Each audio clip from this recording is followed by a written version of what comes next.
Alors, pour gérer les contractions à l'aide du son, on va aller sur des sons graves, des sons qui vont vraiment bas dans le corps. Les sons aigus résonnent dans le haut du corps, dans la tête, au-dessus de la tête.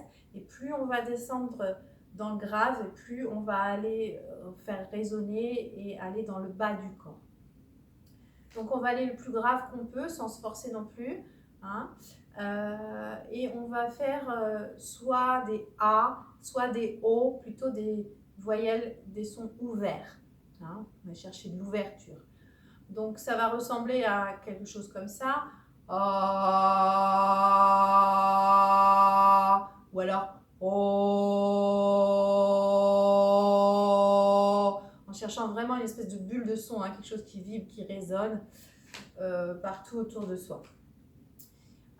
Pour commencer le son, il y a des femmes qui vont plutôt commencer par des donc la bouche est fermée et ça va être juste un petit murmure, mais rien qu'un ça résonne beaucoup dans le crâne. Hein. Voilà, ça peut être quelque chose du coup un peu plus doux, c'est comme ça. Attention à ne pas serrer les dents, avec les dents serrées. Quand on serre les dents, on fait plus de crispation et on risque plus de refermer au niveau du périnée. Donc on va faire des mais les dents desserrées. C'est des fois un bon moyen de passer du souffle au son, hein, de passer, on gérait les contractions précédentes peut-être avec des expirations, du souffle, et puis l'intensité, la douleur fait que et du coup on va carrément aller dans le son. On avait déjà un petit peu de son dans le souffle et on vient carrément aller utiliser le son, ça va être plus efficace. Donc voilà. Si vous n'étiez pas dans le souffle d'abord et que si vous commenciez directement dans le son, le conseil c'est de commencer des A ou des O graves.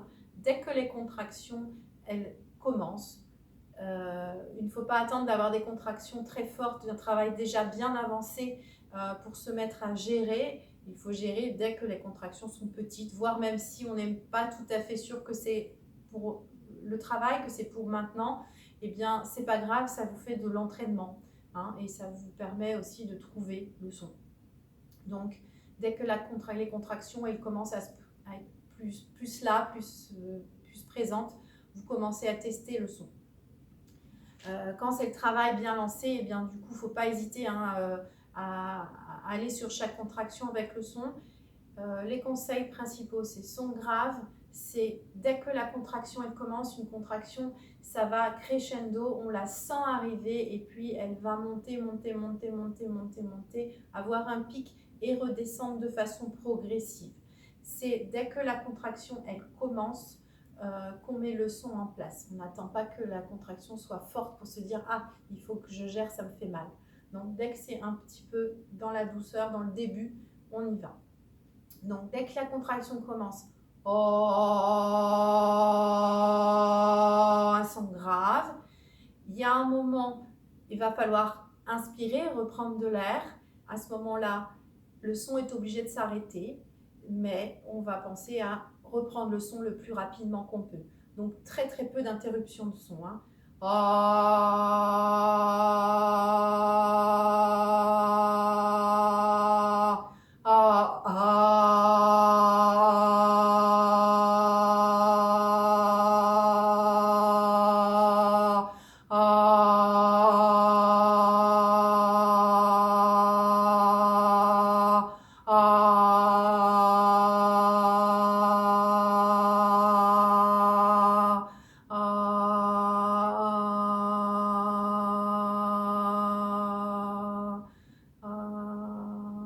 Et quand la contraction s'en va, on calme tranquillement le volume et on arrête.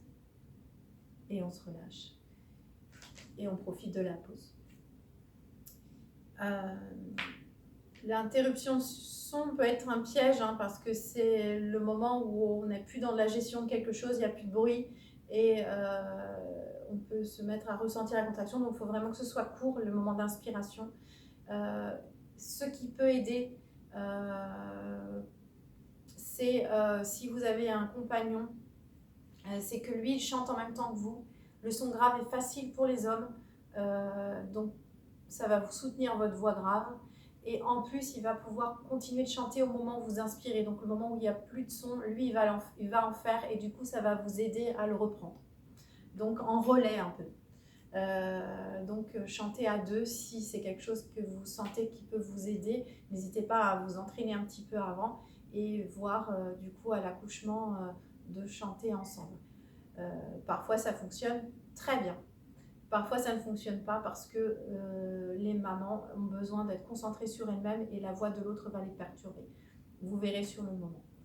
Le dernier conseil, en plus de chanter grave et de commencer dès le début de la contraction, c'est de suivre l'intensité. C'est-à-dire que plus ça vous semble fort, intense au niveau douleur, contraction, plus vous allez mettre du volume ou de l'intensité dans votre son. Si les contractions sont au début douces, pas trop difficiles à passer, faites des sons qui ne forcent pas, qui sont pas très très forts en volume non plus. Et du coup, ça peut ressembler à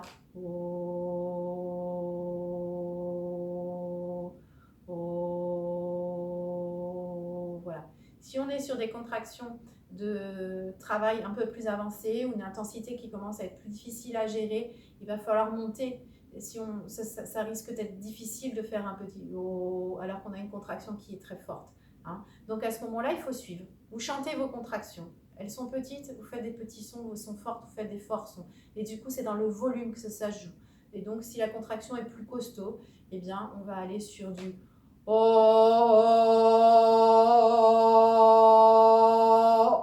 pardon.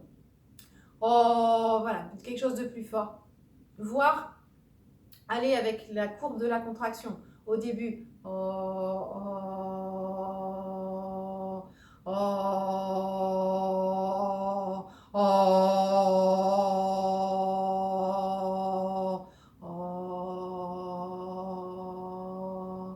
oh, voilà. Début pas trop fort, quand c'est intense plus fort, puis la fin moins forte. Voilà. Donc je répète, on commence à chanter dès qu'on veut, dès qu'on peut, dès qu'on veut essayer, hein, dès qu'on a quelques contractions, même des pas fortes, même si ce n'est pas le travail, on s'entraîne. Ou sur des douleurs, hein, ou des crampes, ou des choses comme ça. Deuxièmement, on chante du son grave. Troisièmement, on suit l'intensité. Il n'y a aucune gêne à chanter à la maternité.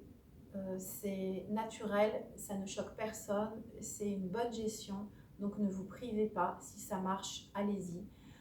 On sent que ça marche quand on a fait 2, 3, 4, 5 contractions de suite, on a commencé à se mettre là-dedans. Il y a une efficacité sur le seuil douloureux que l'on trouve plus facile à passer. Donc n'hésitez pas, ça fait partie de l'accouchement de s'exprimer. Et finalement, entre faire un souffle qui est très fort parce que ça fait très mal avec les dents serrées et de faire un son bien exprimé avec un lâchage de mâchoire et du coup moins de panique, et bien finalement autant faire du bruit.